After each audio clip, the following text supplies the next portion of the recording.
What?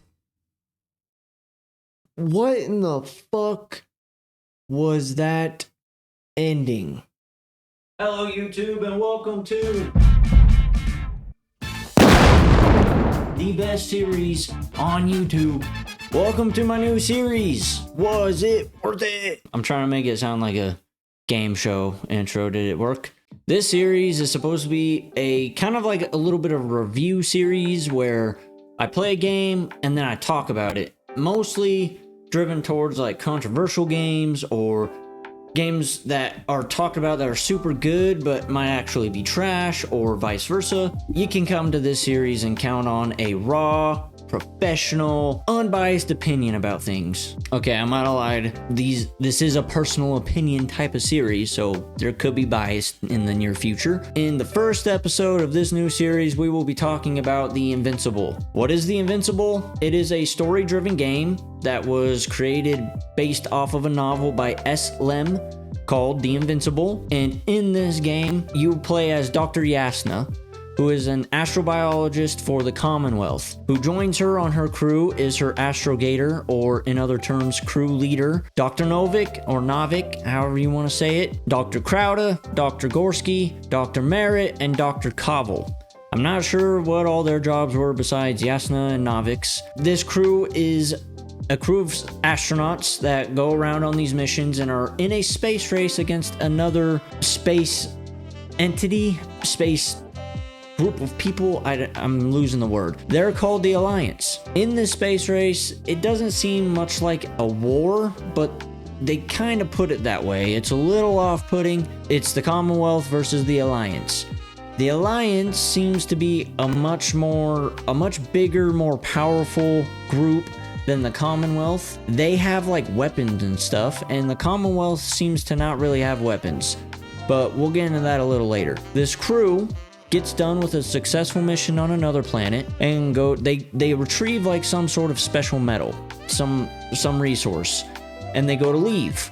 Well, then they come across this planet that has like perfect like atmospheric levels, signs of water. It should have life on it. So they're like, let's take a stop. Let's do a little pit stop and bump up our reputation a little more and study this planet some. See what this planet has in store for us. So they do so. They land on this planet and all goes to shit.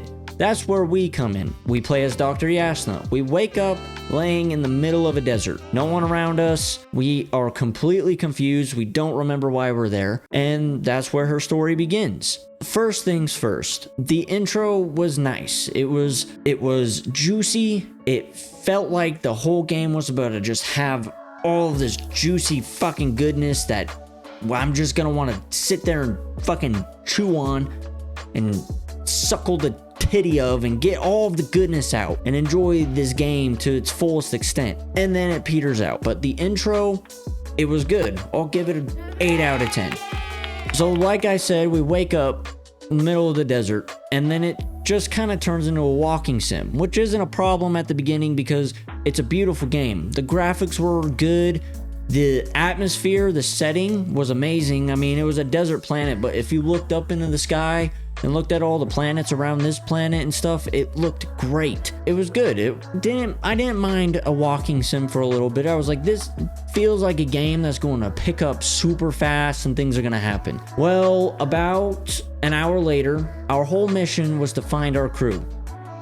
We have no idea where the fuck we're at. So we kind of piece things together and we're like, okay, go this way. So we walking sim towards a camp that we had put down. When we get to this camp, we find Dr. Crowder kind of just drooling, doesn't know how to speak. He's got no idea what's going on. He's like, I hope that was a good impersonation of it. What they had called it was deep stupor. They had no idea what was causing this said deep stupor, but that it was pretty much eating up human brains, metaphorically. We went from mental ages of 20 to 30 all the way down to the mental age of 4 years old. And it was kind of crazy. We're like, whoa, okay, but where's everyone else? So then we go out looking for everyone else, and the second person we find is Dr. Merritt. Dr. Merritt was dead. Did I feel all that bad? Not really. Does it suck when people die? Of course. But here's one of the issues this game had. It didn't build on relationships. We still, to this point, had no idea who Merritt was. We knew that she was a doctor. She seemed to have been like the kind of like the health doctor, like a medical doctor instead of like a biologist or a geologist or anything. There was no personal backgrounds to any of the characters in this game. We knew nothing about Merritt until she died. And then we started kind of getting a little bit of things. She was invited to be an astrogator or so on. It wasn't one of those, oh no, kind of like Red Dead Redemption 2. Now, I'm not going to compare this game to such a fucking masterpiece like Red Dead. Oh my God. But the way that Red Dead built on characters was masterful. Master class character building. Could not go wrong with that. The Invincible had zero character building until it was too late. And that's a problem because then you have like these big scenarios that happen, like a death or someone missing or whatever, and you're just kind of like, okay. You couldn't even feel bad for Yasna because we didn't get that personal connection to any of these characters like we should have. This death was about, I want to say, an hour into the game. So yeah, that was a lot of kind of walking sim up until that point. But it was like, okay, so a death. So something's killing us. There's a little bit of interest there. We're probably not too safe. We don't know what the hell's going on. Crowd is in stupor. Merritt's dead. And she was away from her backpack. That also kind of led to things like, why did she drop a backpack? Whatever. Then about 5 minutes later, we go looking for Koval, and we find Koval, and he's almost dead. But he's in stupor as well, just like Crowda. And we carry everybody back to this lander that Navik sent down, and eventually they get lifted off into space after we go and look for Dr. Gorski, who was way farther than the crew had originally planned everyone to be. He was gone. So we go looking for this guy. This is where the game was so stale. I have to say that it was probably an hour, just an hour. About an hour of just walking. There were a couple things that we were finding out. There's like these weird metal root connections that led up to like these structures, metal structures that were going in the air. And that's what Gorski was looking at and following. That's why he was gone. So we were following the tracks of this thing, but it was just a walking sim. And then we get to this point where it's a fucking city of these massive metal structures. It was exciting. It was exciting for a second. It was like, whoa, what the fuck? Are these alien made? Did they take their little alien hands and build this city? We walk through this place, and then we fall, and then we find Gorski, and then we try to get us on a lander and leave, and then we fall again, and it got kind of hyped. It was like, whoa, this is nuts, because we find Gorski, and we were telling Navik, or Navik was telling us, don't give your oxygen to Gorski. He's doing all right enough. We're gonna get you guys out of here. I made the decision to give him the oxygen. Tough decision. I don't know what the ending would have been if I didn't. We fall down this entire metal structure. We end up in a cave. We're running out of oxygen now because now we're breathing in the atmosphere, which was full of methane poisoning, I guess. In this cave, we kind of give up, and then we see Crowda, like a fucking creep, sitting across this cavern in this cave. Not a cavern. That was stupid. I meant a ravine. There's a ravine in this cavern. Anyways, he's kind of a dick. He's like, get the fuck up. I'm like, you pussy. Why are you sitting down here shriveling away like a wimp? You made it this far. Get the hell out of this cave. So we're like, you know what? Fuck you. I'm gonna get out of this cave. I'm gonna prove you wrong. So we're walking through the whole thing, and at this point, we realize that Yasna's kind of losing it a little bit now too, because Crowda was on the fucking Dragonfly. The Dragonfly was the ship we came off of. Yasna makes it out of the cave. Cool. Another bunch of walking sim. Few things we're finding out. We get into a rover. We run into an antimat, which is an Alliance weapon that just fucking melts holes through rocks like nothing. And this is where I was like, oh my god, aliens, let's go. We have fucking aliens. It's gonna get nuts. Well, then we find out it's just the Alliance, man-made bullshit, whatever, boring stuff. We almost die again. We get out of this cave, we get into a rover, and then it turns into a driving sim. It was shitty driving physics. It just felt like a floating fucking brick, and we were just like, bonk, bonk. Hit something and it felt like we were gonna tip over, and I had no idea where I was going, bonk. Wow. We realize, oh hey, how else are we gonna get off this planet besides talking to the Alliance? Let's go talk to other humans and be like, yo, what's up? You're not stuck on this planet possibly, but I'm definitely stuck on this planet, and I'd probably rather be in some sort of prison, being fed or whatever, than stuck out here in this fucking wasteful ass rock we call a planet. We're finding out things about the Alliance, we're kind of connecting things, but also not. There were just so many branches that were like connecting in different ways. One issue I had with this game was, since it was so stale and dry for a lot of the parts of the game, there was no exploration accessibility. We couldn't just get off the beaten path and go and explore this cool planet if we wanted to and find some things out or whatever. We were just stuck in this straight line. We were forced. That at the end had a few other ways to go because that would be the different endings. But other than that, nothing. There were like excerpts and journals and stuff that we were able to read, but a lot of them had nothing to do with the game at all. What the fuck did a black hole have to do with this planet with metal structures and shit built on it? Nothing. If they built on that and at near the beginning somewhere or whatever was like, oh, the Alliance is kind of near us because there's this crazy black hole eating everything's ass like crazy, beat them to this planet while they're kind of distracted by this black hole. When I get to this excerpt and reading it, I'm like, oh, whoa, that black hole is kind of crazy. That's cool. No, it had nothing to do with anything. I just read a thing about a black hole that was kind of like a bare bones, hey, black holes eat stuff. There was a bunch of that. I mean, there were pages that I was picking up that were like BBC lengths of pages that I was not willing to climb down and climb up to read.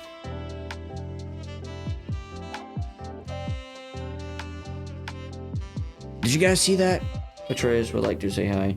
What did you think of the Invincible? Yeah, he hated it. After the Alliance base, more driving sim. Then things start picking up at some point when we meet, or when we find out that Alliance people are dying, and then that we realized that was a little bit of a stutter. Then we realized that the Alliance had been here for a long time, a lot longer than we had thought. And then we run into an Alliance member. We find out there's still people on the planet, and we go to them. Well, this guy is losing his fucking cool too.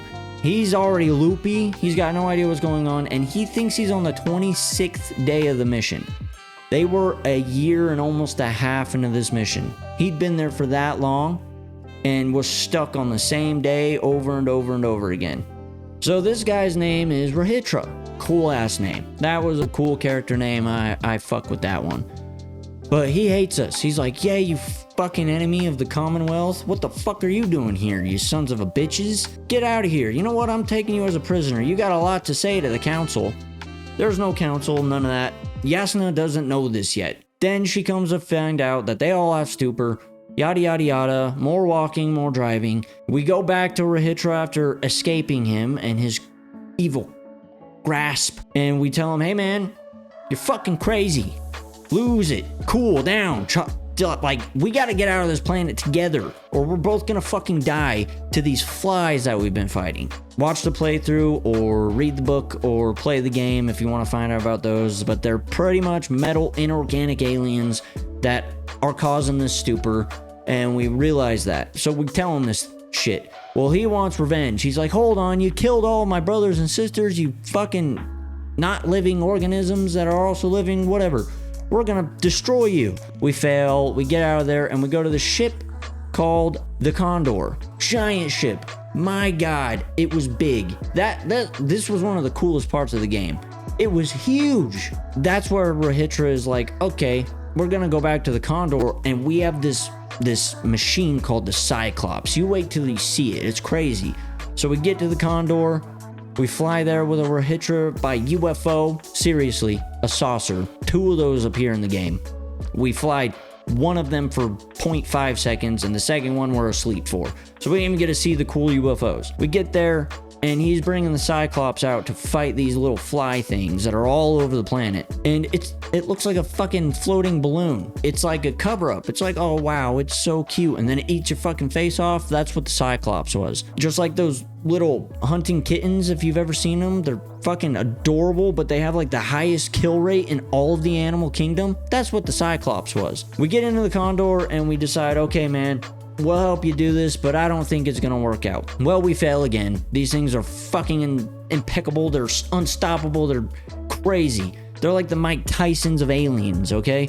So that's when we're like, Rahitra, we gotta, like, the Invincible is coming to you guys. The Invincible is like the Alliance's fucking Death Star, pretty much. They had realized a long time ago that their Alliance group that ended up on this planet is dying or some shit's wrong, and they need to come there. At the beginning of the game, that was kind of talked about. Space race, yada yada. We wanted to beat them to this planet. Well, the whole reason they were coming here anyway was because they were already fucking here, and there was an issue. Rahitra's like, okay, fine, I'll take your word for it. How do we fix my stupor? We're like, okay, don't go to sleep, because once you wake up, that's where you forget everything again. So we're gonna keep you sleep deprived for a little bit. A few days go by, he's staying awake or whatever, and then we finally tell him, hey man, you should probably get a little bit of sleep. It might be gone, we don't know yet, but we're about to be saved. We could work on this after. Rahitra says, no, fuck all that pussy shit. I'm getting rid of the stupor, and I'm remembering your name tomorrow. You watch. A few days later, or I guess like a few hours go by or something, and Yasna's sitting in a window singing the song that she sings throughout the whole game. Oh, starry night. Sun is gone. And the Invincible breaks atmosphere. Holy shit, we're fucking saved. It's good. Let's go. Let's get the fuck off this godforsaken planet. Rahitra, wake up, man. Let's go. And Yasna's like, Rahitra, buddy, it's time to celebrate. I'm gonna pop the champagne. Let's leave. We walk over to Rahitra, and game ends. That's it. That was that. Yeah, crazy, huh? Talk about a fucking cliffhanger after cliffhanger after cliffhanger after cliffhanger. The whole fucking time, it was just like a blue balls effect. The whole goddamn game, it was like, oh my god, we're gonna die, and we lived. Oh my god, we're gonna get off the planet, and we don't. Holy shit, we're gonna stay on the planet and just be stuck here. Oh no, actually, we're gonna get it. We don't even know if they fucking made it. They had to go some way to go to the Invincible and get off the planet. We don't even know if Rahitra died. We don't know any of this shit. We were just left with the biggest cliffhanger of all time. Do you want to play it? I don't know. Probably not. It's nothing that I'm going to play ever again. It was a cool experience, I won't lie, because I've never really played a game like that before. I played 6 hours total of this game. I will have the playthrough available if you want to watch it, but the whole reason for this review is to help you decide whether you want to play it, whether you want to watch it, or just, okay, so it didn't work out. Let's just leave that behind. Jury's decision. Was it worth it? No, it was not worth it, at least for me to play. I might have watched someone else play it and kind of enjoyed it.